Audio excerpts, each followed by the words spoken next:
Part 1 na may pamagat na ang CPR mannequin. Ano nga ba ang CPR mannequin? Ang CPR mannequin ay isang bagay na halintulad sa tao na gawa sa plastic materials, gamit para sa CPR trainings o cardiopulmonary resuscitation, isang emergency training na isinagawa para sa pagsagip ng buhay sa taong nawala ng tibok ang puso o huminto ang paghinga nito.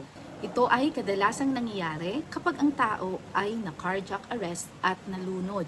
Ngunit saan ba ginaya ang itsura ng unang CPR mannequin na gamit-gamit ng mga certified instructors sa mga organizations kagaya ng Philippine Red Cross at American Heart Association?